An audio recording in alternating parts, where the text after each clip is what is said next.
Bismillahirrahmanirrahim. Assalamualaikum warahmatullahi wabarakatuh. Innal hamdalillah nahmaduhu wa nasta'inuhu wa nastaghfiruh wa na'udzu billahi min shururi anfusina wa min sayyiati a'malina.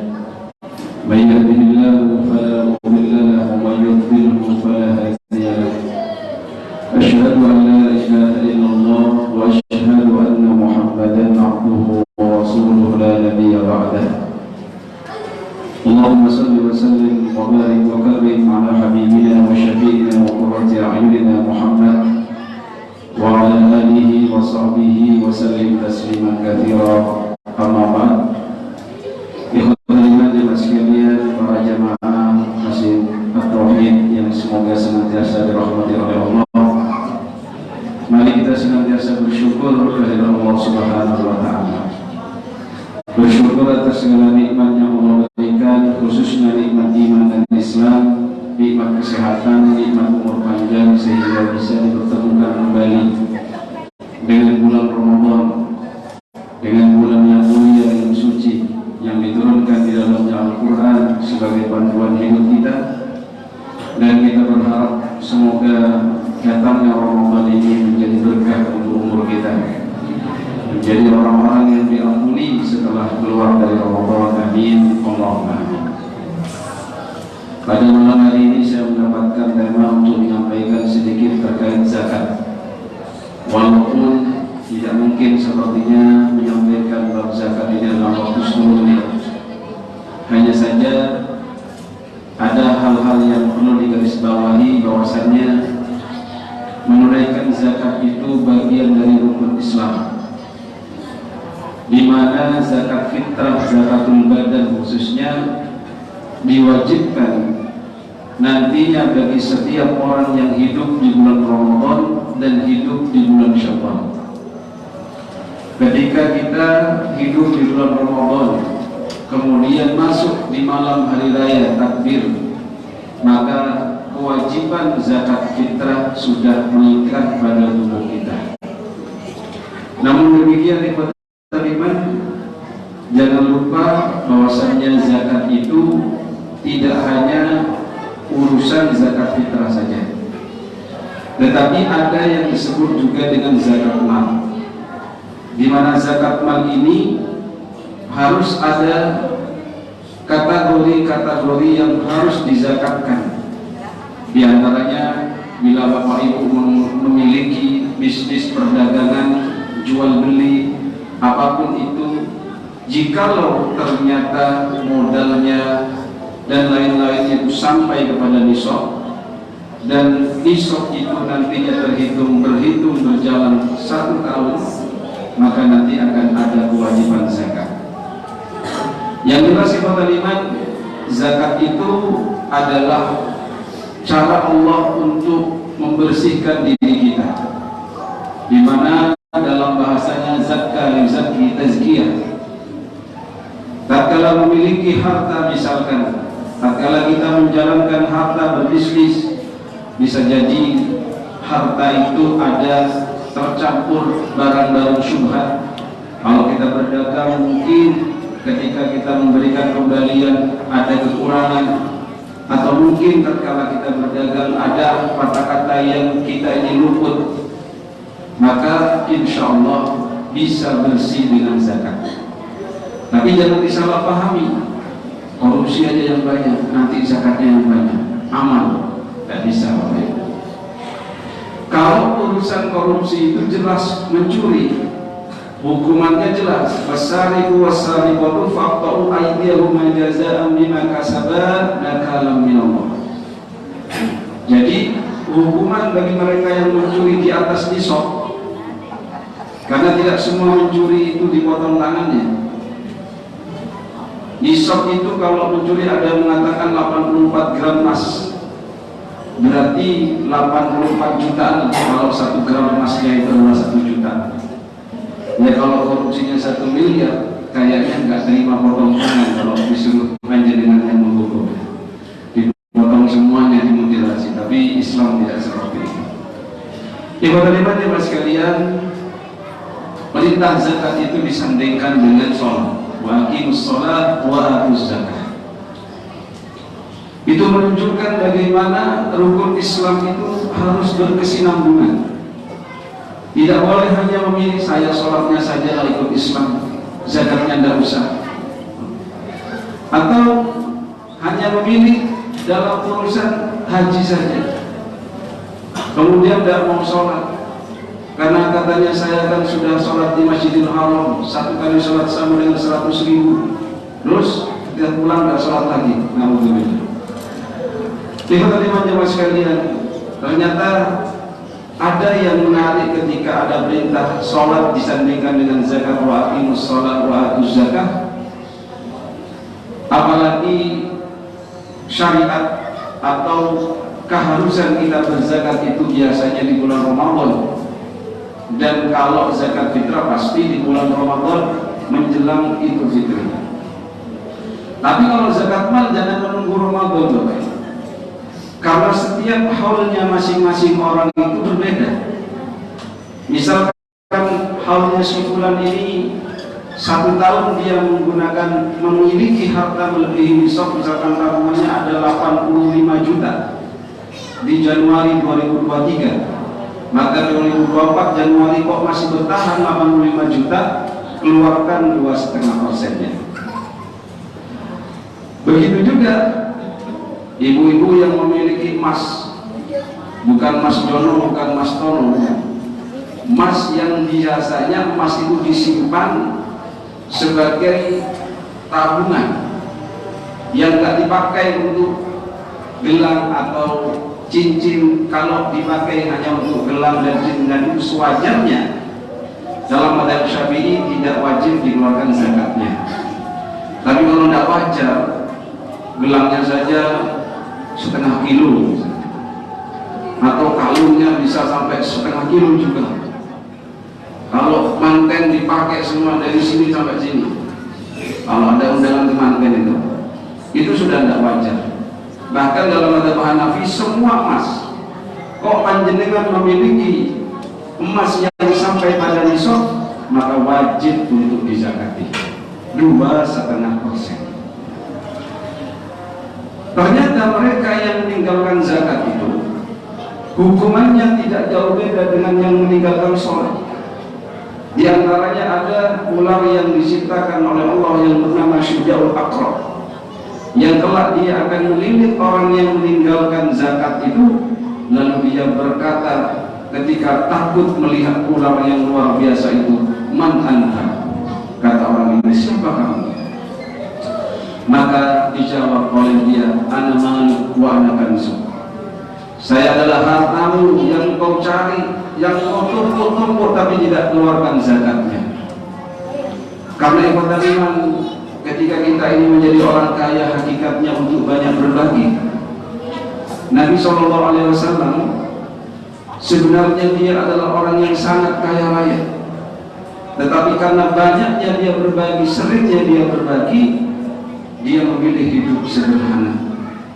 Bahkan dia meminta kepada Allah, Allahumma ahyini miskinan wa amitni miskinan wa aqni ma zumratil masakin. Nanti Ramadan ini mustajab, Bapak Ibu silakan tiru Nabi berdoa, Allahumma ya Allah, hidupkan aku dalam kondisi miskin, matikan aku dalam kondisi miskin, kemudian bangkitkan aku bersama orang-orang yang miskin. Berani Bapak Ibu doa seperti itu? Jadi kalau makomnya enggak kuat ini, enggak berani doa seperti itu, malah protes, Ustaz, ya doanya udah miskin saya, nanti nama Ustaz aja kalau miskin ya nanti. Bagi orang yang beriman dan tingkatnya tinggi, Bapak Ibu, kebahagiaan tidak diukur dengan tebalnya dompet atau isi ATM. Tapi memang karena umumnya kita ini belum sampai kepada derajat Nabi SAW, dompet kosong langsung sedih, langsung pikiran kosong, apalagi mau sahur gak ada yang mau digodok. Ibadah jemaah sekalian, zakat fitri itu memang sedikit, 2,8 kilo atau mau dilebihkan silakan 3 kilo.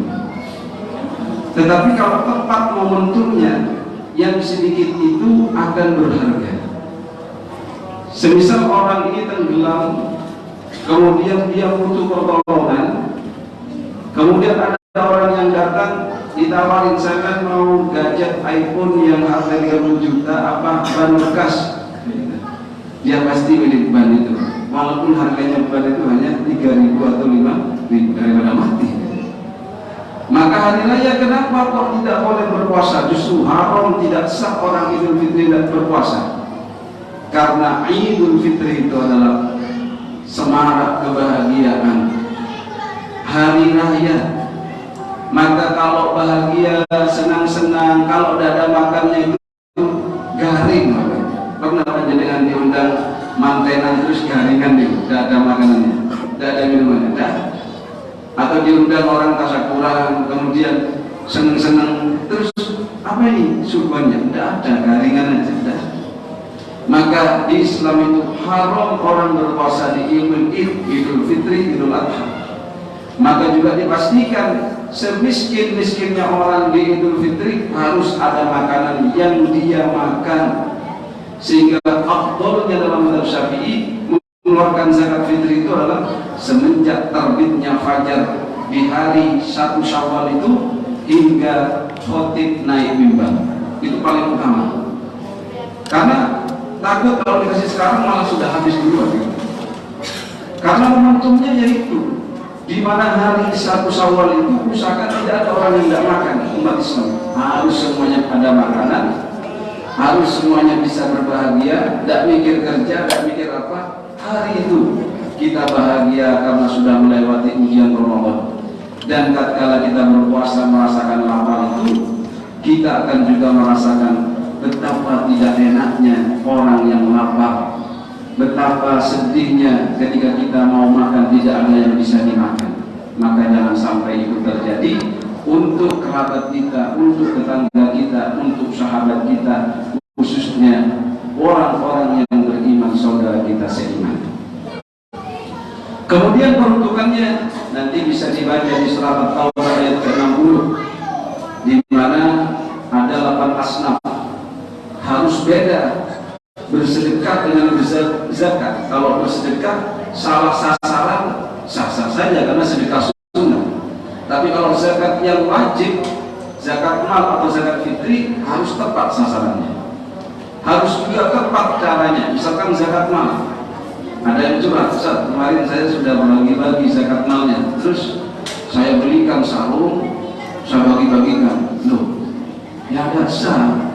Zakat mal ya duit, ya emas gitu. Kalau zakat fitrah, kalau dalam mazhab Syafi'i ya makanan pokok. Kalau ada mazhab lain mengatakan qimah, misalkan dia memberikan qimahnya zakat fitri misalkan 50.000, berarti asumsinya dia makan beras per kilonya 20.000, setengah kilonya 10.000 itu.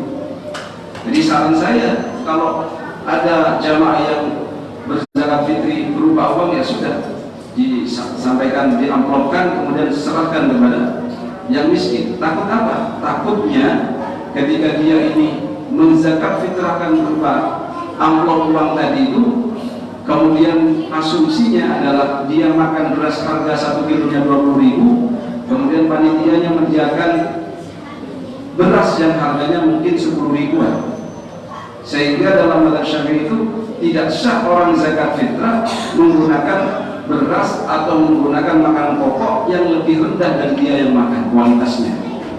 Karena orang kalau sedekah itu kayak korban, kita dianjurkan makan. Kita memastikan memberikan kepada orang itu bukan karena nggak mampu, tapi karena juga ini adalah perintah Allah Subhanahu wa Ta'ala. Begitu juga yang sebisa mungkin bekerja sama. 8 asnaf itu tidak ada di situ anak yatim, Bapak Ibu. Kenapa? Karena anak yatim bisa jadi dia itu kaya, lebih kaya dari amil zakatnya. Karena bapaknya kaya, meninggal warisannya banyak. Yang ada ya fakir, miskin. Kalau anak yatimnya fakir, ya berikan atas nama fakir atau miskin. Kalau fakir itu ciri-cirinya dia tidak ada pekerjaan tetap, serabutan, kemudian hari-harinya tidak cukup. Kalau miskin ada penghasilan, tetapi penghasilannya itu tidak mencukupi kebutuhannya. Ada juga mu'allaf orang yang baru masuk Islam. Kalau kaya bagaimana? Yang tidak apa-apa dikasih. Karena menunjukkan bahwasanya panjenengan wahai Allah ada saudara seiman. Ada juga hamba sahaya, sekarang sudah tidak ada. Kemudian ada juga ibnu sabil, orang yang dalam perjalanan mungkin kehabisan bekal, kita berikan zakat bisa. Atau fisabilillah, ada juga yang memaknai fisabilillah itu adalah para pejuang-pejuang yang mensyiarkan agama Islam, yang bahkan rela pergi ke pelosok-pelosok desa menyebarkan Islam. Kemudian juga yang lain-lain, amil zakat. Amil itu ada yang permasalahan apakah amil itu panitia dan lain sebagainya. Intinya kalau amil orang dia diberikan amanah beban untuk membagi-bagikan zakat, itu berhak menerima zakat. Tapi jangan sampai mengumpulkan 1 ton kemudian 500 kilonya buat amil. Kaya nanti amilnya Bapak Ibu. Nggak enak kalau ada orang kaya berasalkan dari hal-hal yang sifatnya sosial, mesti jadi rasa-rasa. Yang maksimal amil itu 1/8 dari misalkan mau diberikan, ya, mau ada juga yang mungkin tidak mau merasa ya itu urusannya, tapi secara hukum amil itu memang mendapatkan hak untuk mendapatkan. Semoga yang sedikit ini bisa menjadikan kita lebih motivasi diri kita untuk lebih bisa ya Allah minta untuk bisa berzakat, tidak hanya zakat fitri tapi bisa berzakat mal.